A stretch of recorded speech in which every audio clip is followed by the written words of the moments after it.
आज आपण लहान मुलांच्या टिफिनसाठी रताळे, मोड आलेले मूग आणि भरपूर भाज्यांपासून एक हेल्दी, चीजी आणि टेस्टी स्नॅक बनवणार आहोत. नमस्कार, माझ्या हॅपी लाईफ विथ कोमल या यूट्यूब चॅनलमध्ये तुमचे सगळ्यांचे मनापासून स्वागत आहे. आज लहान मुलांच्या टिफिनसाठी एक हेल्दी आणि टेस्टी अशी आपण रेसिपी बनवणार आहोत. सर्वप्रथम एका कढईत थोडंसं तेल घालून रताळे शिजवायला ठेवत आहे. दुसऱ्या बाजूला मोड आलेले मूगही आपण शिजवून घेणार आहे.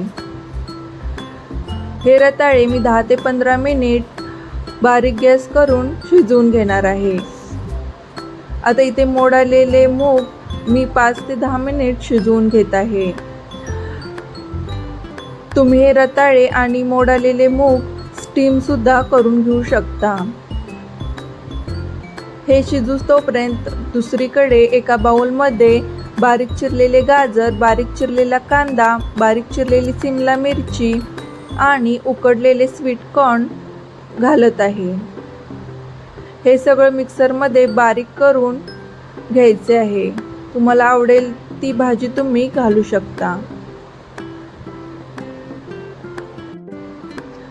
आता एका बाउलमध्ये शिजवलेले रताळे आणि मोड आलेली मूग आपण चांगले स्मॅश करून घ्यायचे आहे. हे स्मॅश केल्यानंतर यामध्ये चवीनुसार मीठ, गरम मसाला, चाट मसाला आणि थोडीशी कसुरी मेथी घालत आहे.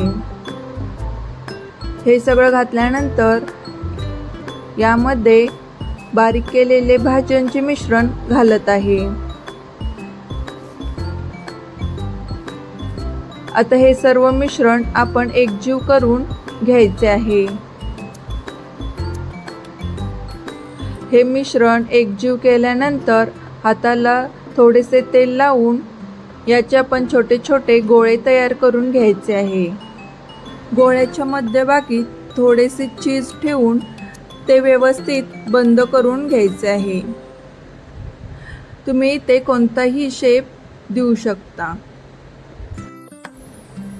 यानंतर प्रत्येक गोळा रव्यामध्ये छानपैकी घोळवून घ्यायचा आहे. त्यामुळे बाहेरून एक सुंदर कुरकुरीत अशी लेयर तयार होते.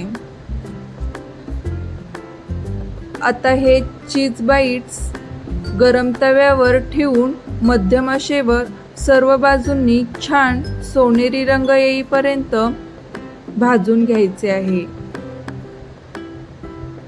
आता आपण याला चीज बाईट्स किंवा कटलेट सुद्धा म्हणू शकतो.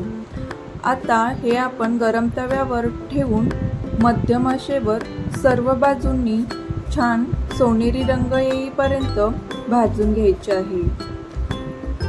अशा प्रकारे बाहेरून खमंग आणि आतून चीजने भरलेले हे कटलेट्स तयार होतील. सर्व बाजूंनी गोल्डन रंग आला की आपले खमंग चीज कटलेट सर्व करण्यासाठी तयार आहेत. अशी ही हेल्दी, टेस्टी आणि पौष्टिक रेसिपी मुलांच्या टिफिनसाठी एकदम परफेक्ट आहे. मोड आलेले मूग, गोड रताळे आणि भरपूर भाज्या असल्यामुळे ही रेसिपी पौष्टिक तर आहेच, पण मुलंही ती आवडीने खातील. ही रेसिपी आवडली असेल तर नक्कीच लाईक, शेअर, सबस्क्राईब करा. धन्यवाद.